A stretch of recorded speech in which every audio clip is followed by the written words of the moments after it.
Magandang araw mga boss. Ngayong araw na to ay gagawa tayo ng drywall gamit yung metal stud.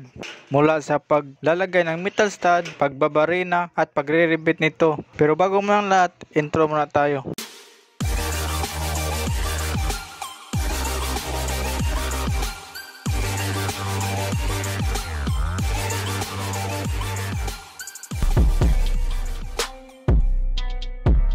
So magandang araw mga boss. Gagawa tayo ng partition sa ating second floor mga boss gamit yung metal stud. Mas magaan lang siya kumpara sa CHB. Yan, so mag-isa lang tayong gumawa nito mga boss. So kaya-kaya lang ito ng isang tao. Bali yung sukat pala ng metal stud at metal track 2 by 3 inches. At yung taas na at yung haba niya is 3 meters. So bali inuna natin yung mga vertical parts mga boss. Bali yung metal strap mga boss, yan yung ginagamit natin sa pinaka-top mga boss at saka pinaka-bottom mga boss. Bali ito yung magsisilbing sapatos ng metal stud. Bali natapos na natin yung vertical natin na metal stud. So next is dito naman tayo sa horizontal yan. So bali yung ginagawa ko mga boss is yung bintana mga boss. Yan. So inuna ko yung bintana. Silusi lang yung ilalagay natin mga boss. Kumari ito yung sinukat natin. So bumili tayo ng frame sa ating jealousy. At yan yung sinukat natin. So hindi natin isinaga doon sa itaas mga boss. Kasi lalagyan pa natin yan ng plywood. Yung ating metal stud. Yan para or kakabiran natin ng plywood yung ating metal stud. Para maganda namang tingnan. Yan. So bali yung ating jealousy frame ay 12 blade po ito. So huwag yung kalimutan mga boss tong ating face shield mga boss. Yan.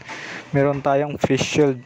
Importante kasi ito mga boss habang nagbabarena tayo, hindi mapasukan yung mata natin ng yan, yung ganito, yung maliliit na bakal.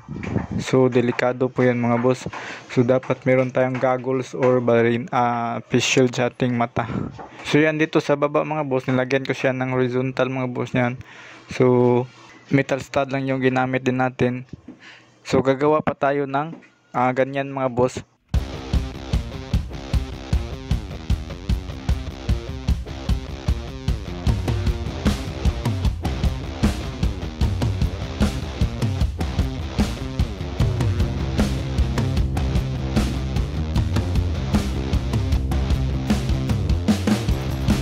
So ito na mga boss, tapos tayong gawa at naikabit natin yan.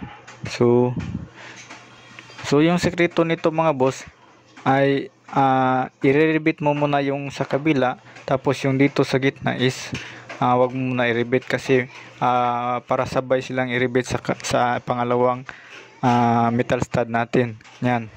So madali lang naman to mga boss. Pagkatapos yung malibilan, lagyan nyo lang ng marka. So sa pagpapantay naman mga boss, so yan, yung maliit na groove na yan mga boss, yan yung susundin nyo o ipantay nyo sa kabila. So next is magbabarina tayo mga boss. So yan mga boss, bali isa lang yung rebit.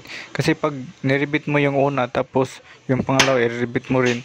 So dalawa yung rebit mo, may posibilidad na bubukol yung metal stud. So mas maganda sabay silang i-rebit. Mas maganda mga boss may level bar kayo. Lalo na yung sa mga dugtungan mga boss, dapat nasa level talaga yung dugtungan. Okay lang naman yung nasa gitna mga boss na horizontal, yung nasa gitna ng plywood. Pwede rin na hindi masyadong level or hindi 100% level mga boss. So ito nga boss, kararating lang ng ating biniling rebit. So ito yung rebiter natin mga boss na ilalagay lang sa barina. Yan. So ito mga boss, susubukan natin. Yan. So mas madali lang kasi ito kaysa yung manual na rebit natin. Okay naman siya mga boss. Bali yung price nito mga boss is 200 plus ata yun, nasa Lazada natin binili. So i-reverse mo lang para lalabas yung pinag-rebitan natin. Tapos balik mo.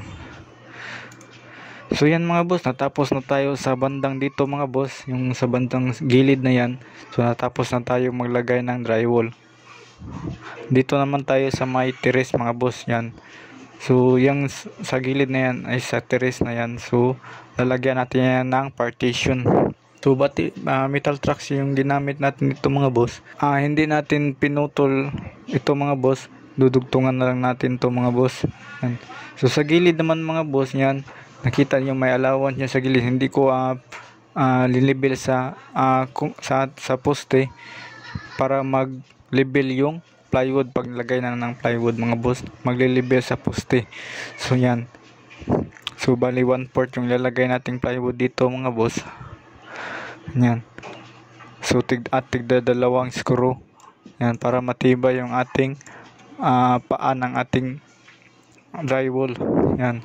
So para matibay siya, dapat tigda dalawa mga boss sa gilid para hindi siya hindi aalog yung ating metal truck. Kasi pag sa gitna mo nilagyan ng screw, may posibilidad na aalog yung ating metal stud. Yan. So yan. So dudugtungan na natin ng metal trucks papunta doon sa itaas mga boss.